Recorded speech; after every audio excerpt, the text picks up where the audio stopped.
말씀 제목 한번 읽어볼까요? 나의 믿음의 자리는.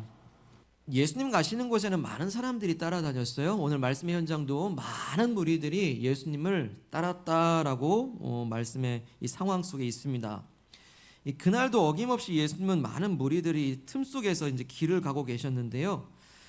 가던 도중에 어떤 사람이 갑자기 급히 뛰어오더니 예수님의 발 앞에 엎드렸습니다.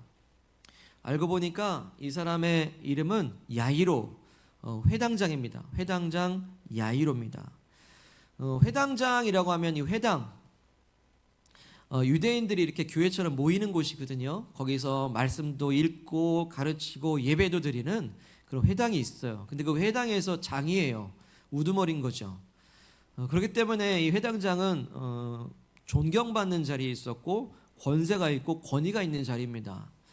그런데 이렇게 권위 있는 사람이 허겁지겁 달려와서 예수님 앞에 그냥 납작 엎드려가지고 뭔가 이렇게 급히 간청을 하는 걸 보니 뭔가 급한 일이 있는 모양이에요. 아니나 다를까 회당장은 예수님께 간청합니다. 선생님, 하나밖에 없는 제 딸이 지금 죽어가고 있습니다. 고작 12살밖에 되지 않았습니다. 어서 오셔서 제발 제 딸 좀 살려주십시오. 고쳐주십시오. 라고 간청을 하고 있는 거예요.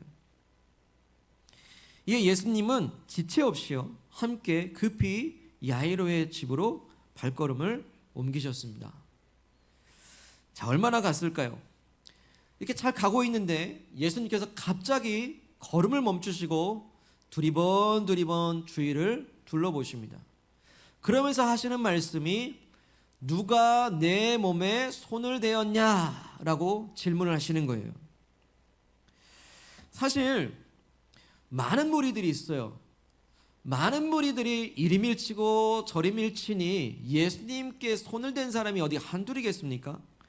그런데 예수님께서 가던 길까지 멈추시고, 지금 1시가 바쁜데 멈추시고는 누가 내 몸에 손을 대었냐라고 하시니 듣기에는 소위 말하면 참 생뚱맞은 거예요.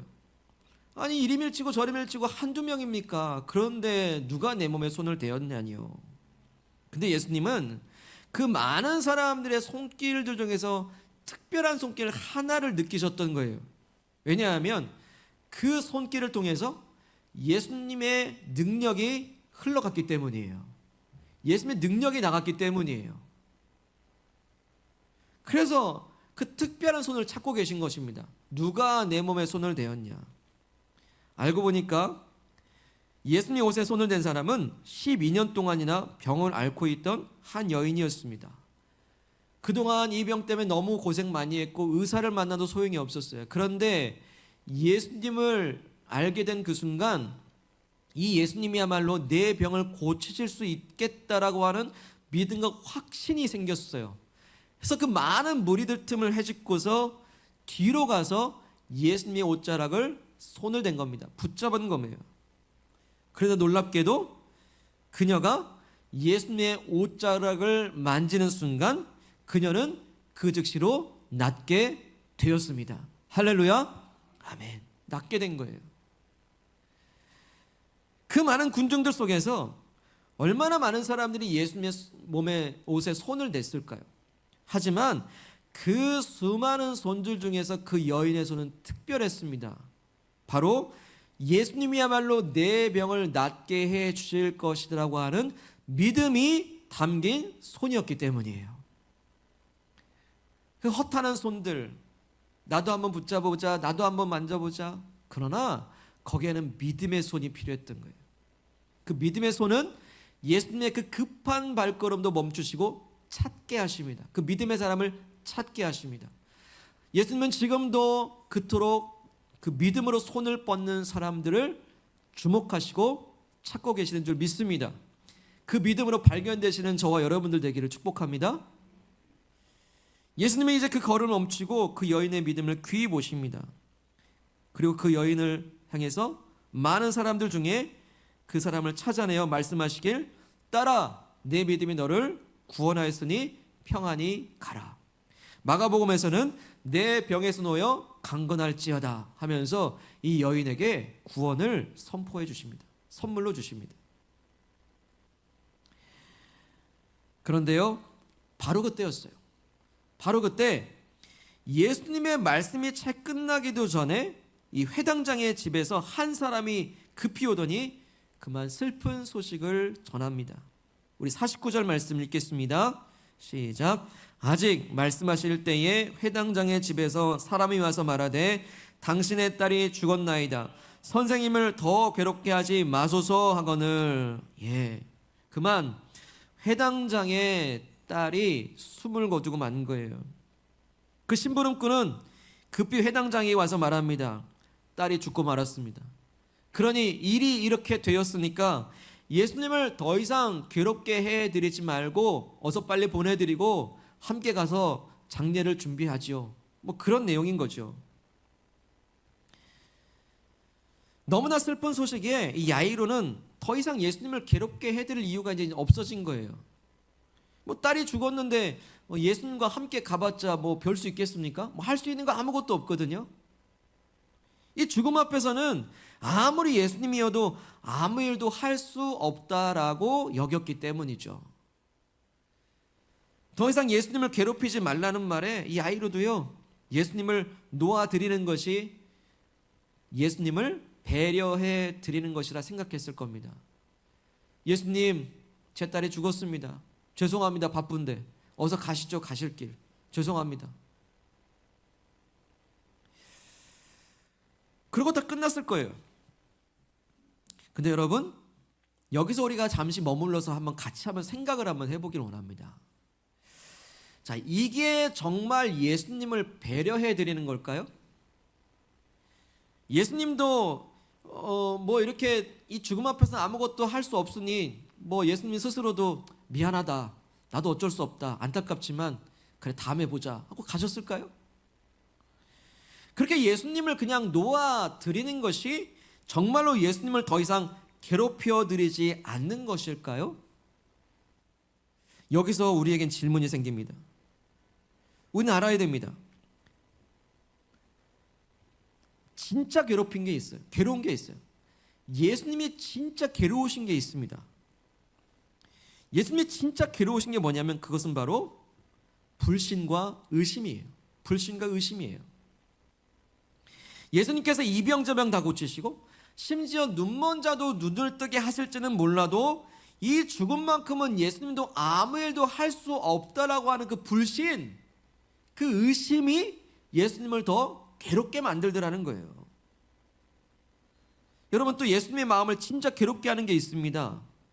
지금 딸이 죽었다는 소식을 듣고 충격에 빠져서 지금 두려워 떨고 있는 야이로의 모습을 보면서 예수님은 또 괴로워하세요.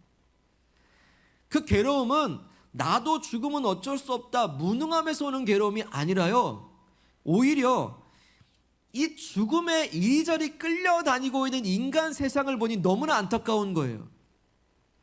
여러분, 죽음이 왜 왔습니까? 태초에 하나님께서 천지를 창조하시고 사람 지으시면서 모든 것이 보시기에 참 좋은 상태였던 거거든요. 그런데 거기에 죄가 들어오고 하나님 말씀을 거역한 순간 그때부터 인생의 수명이 제한되는 거예요. 죽음이 들어오기 시작한 거예요. 그래서 이 죽음이라고 하는 것은 태초부터 이 죄의 결과물이거든요. 근데 이 죄의 결과물 때문에 죽음에 허덕이고 죽음에 두려워하고 죽음에 이리저리 끌려다니는 인간 세상의 그 안타까운 현실을 보니 전능하신 하나님의 아들로서 이 땅에 오셨을 때는 그 모습이 너무나 괴로운 거예요. 그래서 예수님은요, 이 죽음 앞에서 벌벌 떨며 두려워하고 있는 야이로에게 이렇게 선포하십니다. 우리 한번 선포야말로 50절 말씀 읽겠습니다. 시작. 예수께서 들으시고 이르시되 두려워하지 말고 믿기만 하라. 그리하면 딸이 구원을 얻으리라. 아멘. 구원을 얻으리라. 야이로야, 두려워하지 말라. 그저 믿기만 하라. 믿으면 된다. 믿으면 어떻게 됩니까? 바로 그 죽은 딸이 구원을 받는데요.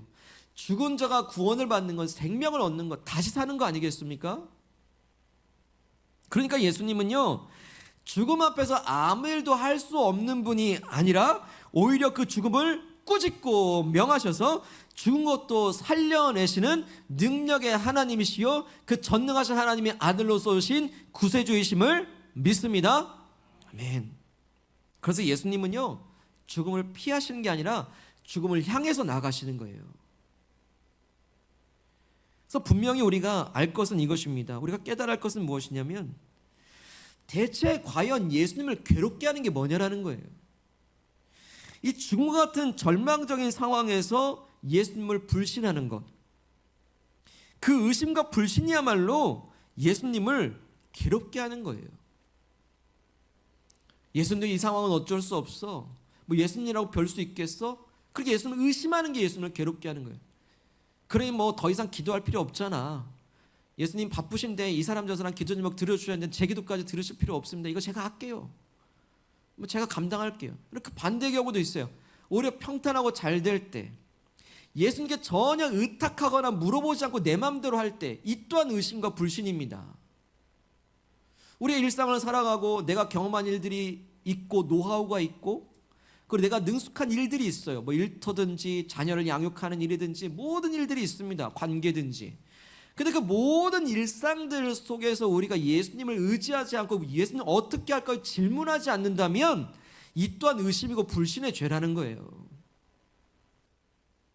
우리 다니엘 교도에 어제 정선희 집사님 나오셔서 말씀 간증해 주지 않습니까? 이제껏 하나님 내가 이런 계획했으니까 이렇게 이루어 주세요. 그런 기도만 해온 거예요. 내가 이런 계획들이 있고 이렇게 가면 되니까 예수님 도와주실 거죠? 이런 기도만 해왔던 거예요. 그런데 인생의 처절한 고난의 순간에 직면하다 보니 그때 터져나온 기도 한마디가 뭐냐면 살려주세요. 살려주세요. 그러면서 주님께 드렸던 그 기도가 뭐냐, 이제껏 해왔지 않았던 기도. 예수님, 그러면 어떻게 할까요? 내 인생 어떻게 할까요? 이 인생 어떻게 할까요? 라는 기도가 그 처절한 절망과 죽음 같은 고난에 직면했을 때 나오더라는 거예요. 여러분 꼭 고난당해야만 이런 기도 하겠습니까? 예수님 어떻게 할까라는 질문들이 이 사면초가 같은 상황에서만 하시겠습니까? 그럴 수 없죠. 형통의 때에, 평안할 때에, 우리가 일상을 살아가는 그 모든 시간들마다 예수님 어떻게 할까요? 신뢰의 질문들을 드리시길 바랍니다. 그게 바로 믿음의 질문인 거예요. 모든 걸 선택 가운데 어떻게 할까요? 질문하는 것. 그것이 바로 이제껏 내가 주인 되었던 삶에서 진짜 하나님이 주인 되신 삶으로 내어드리는 결단과 변화의 순간인 거예요. 그 한마디 기도에 예수님 어떻게 할까요? 제가 따르겠습니다. 그래서 예수님 가장 기뻐하신 게 뭡니까? 그 죽음과 같은 절망적인 상황에도 불구하고 예수님을 신뢰하는 것, 아무런 희망이 보이지 않을 때 오직 예수님만이 내 소망 되시고 구원이심을 굳게 믿고서 나아가는 그 믿음을 예수님은 가장 기뻐하시는 거예요. 그렇기 때문에 예수님이 진짜 기분 나쁜 건 뭐냐면 하인의 말이에요. 예수님도 어쩔 수 없으니까 더 이상 괴롭게 하지 마소서, 그 말 자체가 더 괴로운 거예요. 여러분, 사랑하는 여러분, 우린 예수님을 괴롭게 하는 사람들입니다. 무엇으로? 여러분, 기도로 예수님을 괴롭게 하시기를 바랍니다. 믿음으로 예수님을 괴롭게 하시길 바랍니다. 우린 예수님을 배려해드리는 사람들이 아닌 거예요. 기도로 괴롭게 하고 믿음으로 괴롭게 하고 그 여인처럼 옷자락을 붙잡고 그 믿음의 괴로움을 드리는 사람들이 믿음의 성도인 줄로 믿습니다. 여러분, 예수님을 괴롭게 하는 게 또 있어요. 바로 잠자는 사람들이에요. 잠자는 사람들. 여기 잠자는 사람들 누구 계신가? 잠자는 사람들이에요. 이 잠자는 사람들 때문에 예수님 괴로우세요. 자, 예수님께서 야이로에게 두려워 말라 믿기만 하라 하시면서 야이로의 집으로 나아가십니다. 들어갔더니요, 이미 죽은 딸로 인해서 사람들이 막 통곡을 하고 있는 거예요. 그런데 그렇게 슬픔의 소리로 가득한 자리에서 예수님은 이렇게 말씀하십니다. 우리 52절 읽겠습니다. 시작. 모든 사람이 아이를 위하여 울며 통곡하며 예수께서 이르실 때 울지 말라, 죽은 것이 아니라 잔다 하십니다. 예수님은 통곡하는 사람들 향해 울지 말라, 죽은 게 아니라 자고 있다라고 말씀하세요. 그러자 사람들 반응이 어떻게 합니까? 53절 보시죠. 그들이 그 죽은 것을 아는 고로 비웃었다라고 합니다. 그럴만하죠. 이미 죽은 걸 확인한 상태인데 예수님이 죽은 게 아니라 잔다라고 하니까 사람들이 비웃고 있더라는 거예요. 여러분, 죽은 게 확실히 맞습니다. 뭐 혼수 상태 이런 거 아니에요. 죽은 게 맞아요. 예수님은 이 죽음을 잔다라는 걸로 표현하셨을 뿐이에요. 왜냐하면 이 잠이라고 하는 게 어떤 거죠? 잠은 깨는 걸 전제해요. 잠은 일시적인 거예요. 그렇기 때문에 이 죽음을 잔다라고 표현한 것은 무슨 의미입니까? 죽음도 예수님의 손 안에서는 일시적인 거라는 거예요. 죽음도 하나님의 전능하신 생명의 그 창조의 능력 앞에서는 죽음도 그 한계가 있다라는 거예요. 사랑하는 여러분, 오늘 저와 여러분들은 주님 다시 오시는 날 그 죽음에서 깨어 부활로 다시 살아날 줄로 믿습니다. 아멘. 하나님의 능력이면 이미 잠에서 깨듯이요, 죽은 자도 잠 깨듯 다시 살 수 있다라는 것을 예수님은 지금 비웃고 있는 사람들을 향해서 잔다라는 말씀으로 지금 선포하고 계신 거예요. 그래서 잔다라는 이 표현 안에는요, 하나님의 전능하신 능력, 죽음도 뛰어넘으시는 새로운 생명을 창조하시는 하나님의 생명력을 이 잔다라는 이 한마디에 지금 선포하고 선언하고 계신 것입니다. 그런데 통곡하던 사람들은 이 생명의 주관자 되신 예수님을 믿지 못하고 오히려 비웃고 있습니다. 하지만 예수님은 그 비웃음을 뒤로 하시고 그 죽어있는 딸에게 다가가서 생명의 주관자로서 말씀으로 명령을 하십니다. 우리 선포하는 마음으로 우리 54절 큰 소리를 읽겠습니다. 시작. 예수께서 아이의 손을 잡고 불러 이르시되 아이야 일어나라. 아멘. 아들아 일어나라. 딸아 일어나라. 교회여 일어나라. 아멘. 일어나라는 거예요. 그래서 어떻게 됩니까? 55절 함께 읽겠습니다. 그 영이 돌아와 아이가 곧 일어나거늘 예수께서 먹을 것을 주라 명하시니. 여러분 곧에 동그라미 쳐야 돼요. 곧 즉시 일어나 버리는 거예요. 뭐 설명이 필요 없어요. 다시 일어나 버리는 거예요. 예수님께서 명령을 하시니까 죽음마저 순종하여 그 아이의 영을 내어놓습니다. 그 죽음이 하나님의 생명 앞에 순종해 영을 내놔요. 그리고 즉시로 곧 아이의 영혼이 돌아오더니 아이가 바로 살아납니다. 살아나니까 먹을 걸 먹어요. 산 사람이 먹을 걸 먹을 수 있잖아요. 먹을 걸 먹는다는 건 살아났다라는 거죠. 에이, 죽은 사람이 어떻게 살아? 이렇게 질문할 수 있어요. 어떻게 죽은 사람이 다시 살 수 있습니까? 여러분, 저도 잘 모르겠습니다. 그런데 오늘 말씀을 통해서 분명히 보여주신 것은 뭐냐면 하나님의 말씀이 곧 생명이다라는 걸 말씀하시는 거예요. 하나님 말씀이 곧 생명이다라는 거예요. 자, 태초에 하나님이 천지를 창조하실 때 어떻게 창조하셨죠? 뭐 손으로 막 뚝딱뚝딱 하셨나요? 명령하시고 말씀하셨어요. 빛이 있으라 말씀하시니 그냥 빛이 있었대요. 여러분 그 구절사에 뭐 설명 들어갔습니까? 아무것도 없어요. 빛이 있으라 하니까 빛이 있는 거예요. 이게 말씀의 생명력을 말씀하시는 거예요. 땅에 풀과 채소 나는 거 그냥 내라. 그러니까 그냥 말씀대로 되었다. 그대로 되었다라고 합니다. 너 설명 필요 없어요. 오늘 예수님도요, 그 태초에 하나님의 생명의 현장을 그대로 재현하고 계신 거예요. 그 죽은 야이로의 딸에게 단순한 거 다른 거 없어요. 명하고 일어나라 말씀하시니 그 명령대로 그냥 되는 거예요. 생명이 창조되는 현장이죠. 그 생명의 창조의 현장을 예수님 그 명령을 통해서 지금 거기에 있는 모든 사람들에게 고스란히 증명해내고 계신 것입니다. 하나님은 생명이시다. 생명의 출발점이시고 생명의 시작이고 생명의 근원이시라는 것을 예수님은 이 명령을 통해 입증해내고 계신 것입니다. 고로 하나님의 아들이심을 믿습니다. 자, 이렇게 야이로의 딸은 죽음의 잠에서 깨어 다시 살아나게 된 거예요. 자, 우리는 여기서 다시 한번 또 하나 생각해 볼 게 있어요. 도대체 잠자는 사람이 누구냐라는 거예요. 도대체 잠을 자고 있는 사람이 누구냐라는 거예요. 여러분 비교해 보십시오.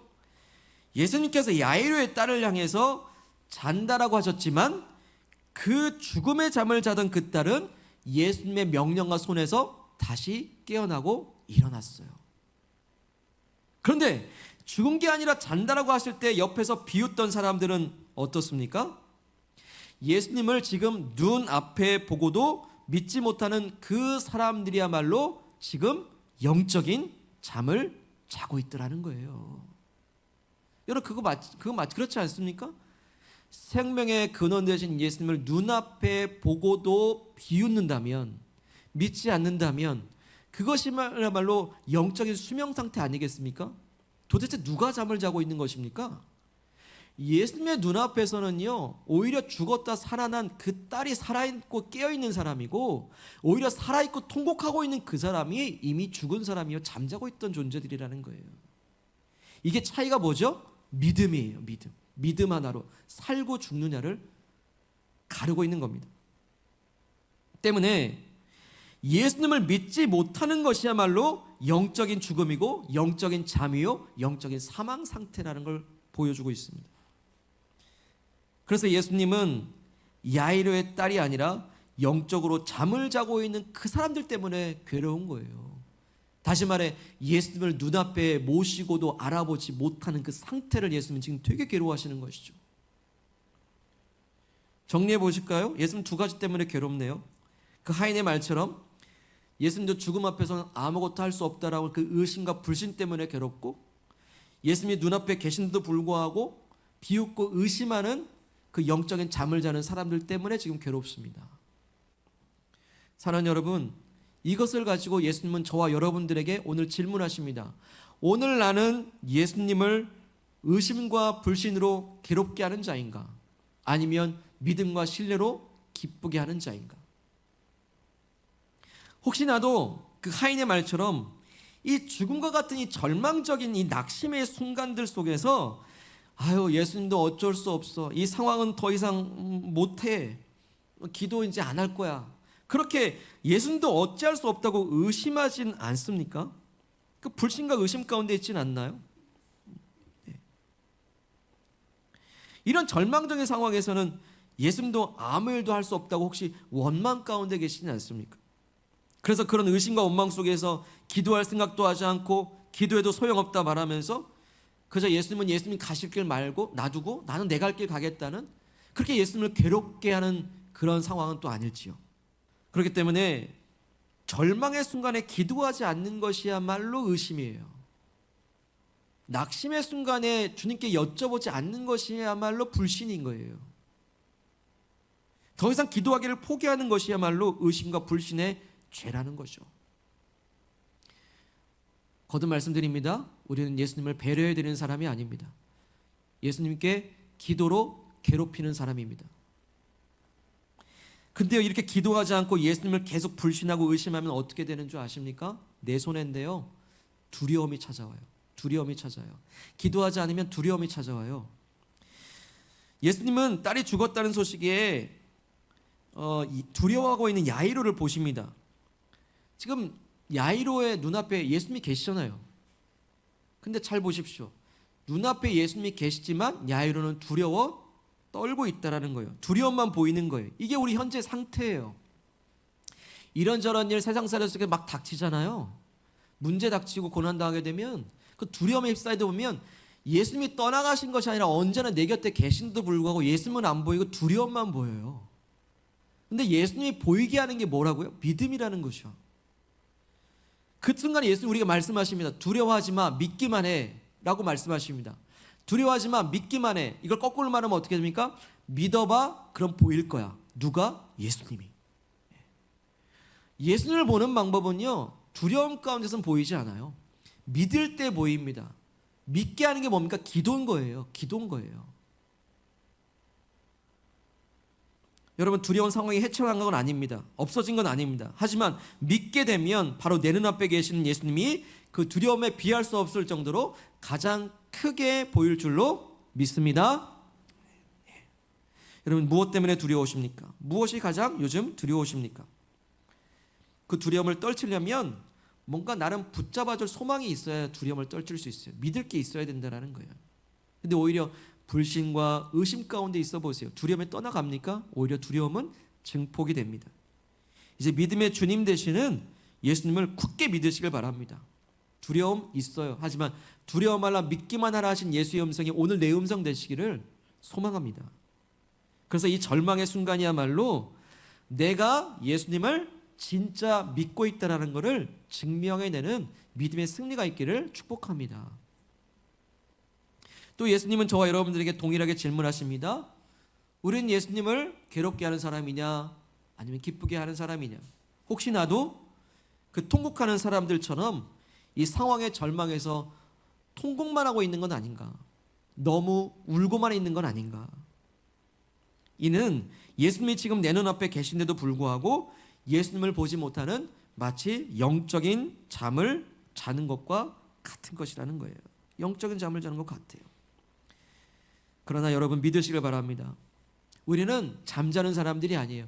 깨어나고 살아난 사람들입니다. 우리도 이 야이로의 딸처럼 죄악으로 죽어가는 우리 죽은 상태였지만 예수님의 그 십자가의 희생으로 말미암아 다시 영으로 거듭나고 다시 살아난 구원받은 백성이고 하나님의 자녀임을 믿습니다. 이 말은 뭡니까? 내가 죽은 사람이 아니라는 거예요. 예수 안에서 살아 움직이는 사람이라는 거예요. 나는 잠자는 사람이 아니라 지금 살아계신 내 눈앞에 계신 예수님을 늘 확인하는 살아있는 존재, 내 눈앞에 계신 예수님을 늘 믿고 손잡고 걸어가는 살아있는 존재라고 하나님 우리에게 선언해 주십니다. 그렇기 때문에 예수님은 내 상황 따라 왔다 갔다 하신 분이 아니라 여전히 내 안에 계신 예수님을 우리도 영적인 잠에서 깨어서 매일매일 살아계신 예수님을 눈으로 확인하는 것, 그게 바로 살아있는 생명을 잃는 성도의 모습이에요. 그러니 우리 모두 이 현실만 보고 너무 오래 통곡만 하고 있지 않기를 바랍니다. 이 절망적인 현실만 바라보면서 너무 오래 엎드려 있지 않기를 바랍니다. 너무 오래 좌절하지 않기를 바랍니다. 이 말씀인즉슨 아들아 일어나라, 딸아 일어나라 하신 주의 음성에 즉각 순종하고 이에 불면 순종하고 일어나시기를 바랍니다. 일어나시기를 바랍니다. 여러분 상처 다 아파요. 힘들죠. 그리고 내가 받은 상처는 이름 말할 수 없습니다. 누가 그 상처에 대해서 함부로 얘기할 수도 없습니다. 그런데 상처로 아픈데 거기 똑같이 사단이 주는 시험은 자기 연민이에요. 자기 연민이에요. 내가 이런데 뭐. 스스로를 불쌍히 여기는 마음. 그러다 보니까 우리는 영적 잠의 상태에 빠지게 되는 거예요. 두려움에 휩싸이게 되는 거예요. 두려움이 날 지배하게 만들죠. 여러분 우리 힘으로 되지 않습니다. 명령에 순종하십시오. 딸아 일어나라, 아들아 일어나라. 일어나게 됩니다. 말씀하십니다. 순종하며 나가시길 바랍니다. 이제 부디 너도 믿음의 눈을 떠라, 깨라. 주님 명령하십니다. 이제 내 눈앞에 계신 예수님은 죽은 예수가 아니라 살아계신 내 주님이심을 이 절망의 자리에서도 이제 너는 진짜로 믿으라라고 우리에게 말씀하십니다. 여러분 이 진짜 믿음은요 단순히 믿고 안 믿고의 차이가 아니에요. 죽음과 생명을 갈라놓는 것입니다. 오늘 야이로의 집으로 들어가는 사람들이 누구인지 한번 살펴보십시오. 51절 읽겠습니다. 시작. 그 집에 이르러 베드로와 요한과 야고보와 아이의 부모 외에는 함께 들어가기를 허락하지 아니하시니라. 예. 여러분 이 죽은 사람을 살리는 그 현장에 모든 사람이 다 들어간 게 아니에요. 베드로와 요한, 야고보와 아이의 부모님들 이렇게 5사람만 들어갑니다. 왜 예수님께서 이 5사람만 들어가게 하셨을까라는 데에서는 많은 학자들이 여러 의견들이 있습니다만 오늘 믿으라 믿으라 말씀하시는 예수님의 그 말씀의 맥락 안에서 한번 살펴보게 되면요 그 죽음의 방에 들어간 사람들은 다 믿음의 사람들이었다는 거예요. 베드로와 예수님의 그 제자들, 예수님을 신뢰했던 제자들이 그 방에 들어갔어요. 그리고 두려워하지 말고 믿기만 하라 하셨던 그 명령에 두렵지만 그럼에도 믿음 하나 굳게 잡고 예수님을 따라 들어갔던 그 아이의 부모님들만 믿음으로 그 방에 들어갔던 것입니다. 그 믿음으로 들어간 방이 어떻게 변했습니까? 죽음의 방이 생명의 방으로 바뀌는 걸 보게 되는 거예요. 여러분 이 생명의 현장으로 바뀌는 걸 지금 누가 동참하고 있습니까? 비웃는 사람들이 동참합니까? 아니면 그 괴롭게 하지 말라 하인이 동참하고 있습니까? 아니요. 그럼에도 불구하고 예수님을 따라간 믿음의 사람들이 죽음이 생명으로 바뀌는 그 방 안으로 들어가고 있다는 거예요. 여러분 이게 천국인 줄로 믿습니다. 이게 하나님 나라인 줄로 믿습니다. 여러분 하나님 나라 어떻게 가는 것입니까? 믿음으로 가는 거예요. 그 하나님 나라는 예수님이 가지고 우리 삶으로 오셨습니다. 일터로 오셨습니다. 가정으로 오셨습니다. 그 말은 뭐죠? 우리가 이 땅 살아도 지옥 같은 현실이라도 하나님 나라를 누리고 사는 것은 어떻게 되는 것입니까? 죽음이 생명으로 바뀐 걸 경험하는 게 하나님 나라를 누리는 것인데 죽음을 생명으로 바뀐 게 뭐예요? 믿음이라는 거예요. 예수님은 지금도 우리를 부르고 계세요. 자 봐라, 죽음이 어떻게 생명으로 바뀌는지 한번 볼래? 그리 너 믿어볼래? 두려워하지 마, 믿어봐. 와, 따라 들어와. 비록 죽음이지만 생명으로 바꿀 거야. 아멘이십니까? 여러분, 믿음의 사람들만 그 방 안으로 들어간다는 거예요. 여러분, 그 일에, 그 생명의 현장에 동참의 주인공들 되시기를 주의 이름으로 축복합니다. 여러분, 오늘 말씀의 그림들을 한번 보세요. 위치들을 보세요. 오늘 내 믿음의 자리는 어디입니까? 혹시 그 하인처럼 더 이상 예수님을 괴롭히지 말라 했던 것처럼 나도 예수님을 더 이상 괴롭히지 않고 있는 것은 아닐까? 우리는 예수님을 더 이상 의지하지 않고 여쭤보지 않고 예수님 길, 내 길 따로따로 가는 그 믿음 아닌 믿음이라고 하는 그 가식 속에 있는 건 아닐까요? 여러분, 이제 예수님을 기도로 괴롭히는 사람들이 되기를 소망합니다. 믿음으로 괴롭히시길 바랍니다. 그 옷자락을 붙잡아 매시기를 소망합니다. 예수님 그 믿음을 기뻐하십니다. 따라 아들아, 내 믿음이 너를 구원하였으니 내 병에서 놓여, 너 현실에서 놓여 강건하고 자유케 될지어다. 아멘. 그래서 그 믿음 가지고 나아갈 때 내 죽음 같은 상황도 예수님이 어떻게 생명의 상황으로 바꾸시고 역전하시는지를 그 생명의 방 안에서 동참하시고 간증하시는 주인공들 되시기를 축복합니다. 내 믿음의 자리는 또 어디입니까? 죽음 앞에 통곡하던 사람처럼 절망적 상황에서 울고만 있는 건 아닐까요? 그렇게 예수님을 내 눈앞에 모시고서도 마치 예수님을 죽은 예수처럼 떠난 예수님처럼 그렇게 여기고 영적인 잠을 자고 있는 자리는 또 아닐까요? 이제 눈물을 멈추시고 영적인 잠에서 깨셔서 내 눈앞에 여전히 계시고 앞으로도 계셔주시는 예수님, 살아계신 예수님을 잠에서 깨어 확인하시고 바라보시기를 축복합니다. 살아계신 예수님께서 그 믿음으로 바라본 우리의 손을 굳게 잡고 말씀하십니다. 아들아, 딸아, 일어나라. 이제 그 말씀에 즉각 순종하여 일어나시고 나아가실 때 두려움은 떠나고 죽음이 생명되는 하나님 나라의 역사가 모든 상황마다 임하시기를 주의 이름으로 축복합니다. 사랑하는 여러분, 이 시간 내게 주시는 말씀 부여잡고 이 시간 합심하여 기도합시다. 오늘 우리 주님께서 너의 믿음의 자리가 어디냐라고 확인해 보라라고 말씀하십니다. 오늘 내 믿음의 자리, 믿음의 위치는 어디에 있습니까? 마치 그 하인처럼 더 이상 예수님을 괴롭게 할 필요 없겠다, 기도를 멈추고, 그리고 예수님도 이 상황은 어쩔 수 없다라고 그렇게 낙심하고 좌절 가운데 의심과 불신 가운데 있지는 않은지, 그 의심과 불신과 원망이 나를 틈타려고 하는 것은 아닌지 다시 한번 확인하라 말씀하십니다. 그때 예수님 말씀하십니다. 두려워 말라, 믿기만 하라. 그 믿음을 발휘할 때가 지금 왔습니다. 우리 믿음의 자리는 어디에 있습니까? 이 상황 속에 너무 통곡만 하고 있지 않습니까? 좌절만 하고 있지 않습니까? 예수님도 어쩔 수 없다고, 혹시 예수님께서 그 생명의 주관자신에도 불구하고 내 눈앞에 계신 예수님을 바라보지 못하고 확인하지 못하고 우리는 그렇게 영적인 잠에 있는 것은 아닌지, 깨어라, 눈을 떠라라고 말씀하십니다. 주님은 살아계십니다. 그 상황 속에서 이제 진짜 믿음으로 우리가 나아갈 때 그 죽음의 생명으로 바뀌는 놀라운 생명의 현장에 나도 있게 하여 주시옵소서. 우리 합심하여 결단하고 믿음을 결단하며 기도하겠습니다.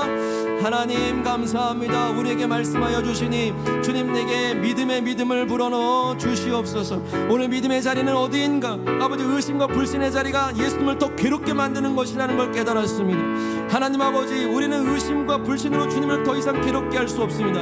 아니, 우리는 기도로 주님을 괴롭게 하는 사람들이요, 믿음으로 주님을 괴롭게 하는 사람들이요, 주의 옷자락을 부여잡음으로 주님을 괴롭게 하는 사람들이니 하나님 아버지, 오늘도 믿음을 발휘하게 도와주시옵소서. 믿음으로 나아갈 수 있게 하여 주시길 주님 간절히 원합니다. 오히려 그 믿음의 사람을 주님은 기뻐하시고 그 믿음의 선포들마다 주님대로 역사, 주님의 능력대로 역사하시는 줄로 주여 또한 믿습니다. 하나님 아버지, 상황이 쉽진 않습니다. 상황이 낙심되어 있고 눈물이고 여전히 절망적인 상황은 여전하지만, 여전히 나를 두렵게 하는 것이 너무나 많지만 주님, 우리에겐 믿음이 있습니다. 주님은 살아계시니 이제 눈을 떠서 내 앞에 계신 예수님을 바라보게 도와주시옵소서. 우리 우리는 죽은 자가 아니요 예수 생명으로 주님 안에서 다시 살아난 자인 줄로 믿사오니 우리는 예수 안에서 사는 사람들입니다. 오직 예수님만 바라보게 도와주시고 예수님 내 눈앞에 계시님을 발견하고 확인하게 도와주셔서 이제 예수님과 함께 믿음으로 아버지 들어가게 하사 이 죽음의 방이 생명의 방으로 바뀌는 것을 우리가 눈으로 목도하고 찬양하게 도와주시기를 간절히 원합니다. 믿는 자에게 능치 못함이 없음을 아버지 믿고 의지합니다. 주의 말씀 의지하여 깊은 곳에 금을 던져 오늘 그가 놀라운 일을 이루시는 것 보라. 주의 말씀 의지하여 믿음으로 금을 던져 믿는 자에게 능치 못함 없네. 믿는 자에게 능치 못함 없네. 믿는 자에게 믿는 자에게 능치 못함 없네. 믿는 자에게 능치 못함 없네. 하나님 아버지, 주님을 진짜 괴롭게 하는 것은 예수님을 귀찮게 하는 것이 아니라 오히려 예수님은 아무것도 할 수 없다라고 의심하는 그 불신, 그 의심이야말로 예수님을 괴롭게 하는 것이라는 것을 우리에게 깨우쳐 주셨습니다. 주님께서는 죽음도 생명으로 바꾸시는 전능하신 하나님이시요 하나님의 아들이심을 내가 믿습니다. 주님, 그 믿음의 주요 온전케 하시는 주님만을 온전히 굳게 잡고 주님 두렵지만 믿음으로 주님을 따라가기로 결심합니다. 이제 기도로서, 그 믿음의 기도로서 주님을 괴롭게 하고 그 믿음으로서 주님의 옷자락을 붙잡는 사람들마다 주님 가시던 걸음 멈추시고 우리를 발견하시어서 딸아들아 내 믿음이 너를 구원하였다. 너 모든 묶임에서 자유케 될지어다.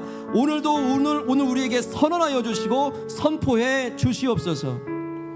하나님 아버지, 우리는 절망적 상황을 지나고 있습니다. 눈물 납니다. 그러나 오래 통곡하지 않게 하소서. 눈물 가운데 오신 예수님, 우리에게 명하시니 딸아 아들아 일어나라 명하실 때 아버지 즉각적으로 일어나고 살아나는 역사가 있게 하여 주시옵소서. 그 생명 창조의 능력이 우리 육신을 새롭게 창조하여 주시고 그 생명 창조의 그 말씀의 명령하심이 우리 마음과 소망을 새롭게 창조하여 주실 줄로 믿습니다. 그 믿음만이 이제 아버지 주님을 따라갈 때 죽음의 방이 생명의 방으로 바뀌는 놀라운 역사를 우리가 함께 보며 주님을 찬양하게 하옵시고 그 하나님 나라 그 놀라운 생명력이 우리 가정마다 일터마다 상황마다 새롭게 생명력으로 창조되게 하여 주시옵소서. 아버지 믿습니다. 믿음으로 승리하기를 주여 선포합니다.